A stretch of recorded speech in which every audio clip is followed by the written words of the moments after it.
Hello, friends. Continuing with the theme of an authentic April, today we will look a little bit deeper into what happens when authenticity comes under pressure, and when and why does our authenticity break. We are consciously trying to do the best we can. All of us are. And in doing so, it is not always possible to live every aspect of your authentic self, knowing you live in a society, you live in a family. Now, in a professional setting, an individual may be given a deadline, and in all reality, they may know that this is not going to work, but they have to keep quiet because they might fear losing their job. I know at times I'm having a hard day, but I will not always mention it to my daughter, thinking that I need to be strong and I need to set an example. And sometimes, inadvertently, I have created this grandiose image of myself that may or may not work to either of our advantages. I don't know how many of you have heard of the Abilene paradox. If you haven't, I strongly recommend you Google it. It's Abilene. And it's the story of a little family in the heart of Texas who don't want to take a ride in a car without an AC to go to a particular place, but they all end up on that vehicle, make the journey, and they are all so disgruntled by the end of it. Simply because, if you were to draw a parallel, you may be in a social situation where you really don't want to be a part of, or you don't want to laugh at the jokes, or you don't want to mingle, but one has to. One has to simply because, like I said, we live in societies. We do not live as an island. And so does that become the main cause why our authenticity falters?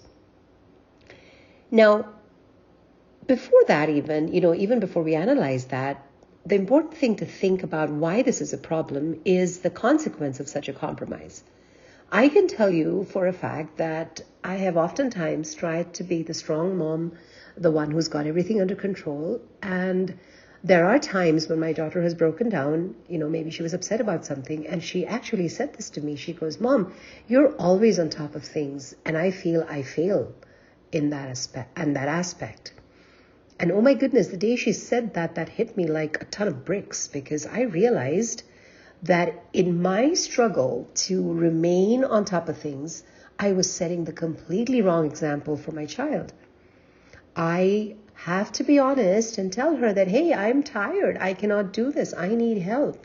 Because unless I do that, she is going to grow up with a precedence where she will take on the weight of the world and never know how and when to ask for help.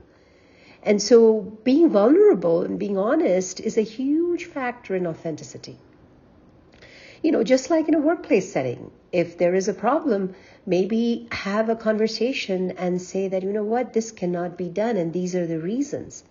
Because the end effect of living that faltered situation of authenticity is not going to be good. Either that individual is not going to be productive, or they're going to be very dissatisfied, and ultimately a good person might even leave the workplace because they won't feel they've been heard. Right? And so being seen and being heard are very important if one has to live authentically. And not being able to do that becomes a very, very pricey compromise. And, there are simple ways to make this work, even though the solutions aren't always foolproof. But creating a safe space, say with your social group or in your family, where that relationship is based not on the agreement or disagreement, but more on trust, more on the openness of that conversation. And then being very respectful and saying, this is where I'm coming from. Sometimes having a little journal at the end of your day saying, this is where I felt challenged and this is what I did, might be a very good reflective tool.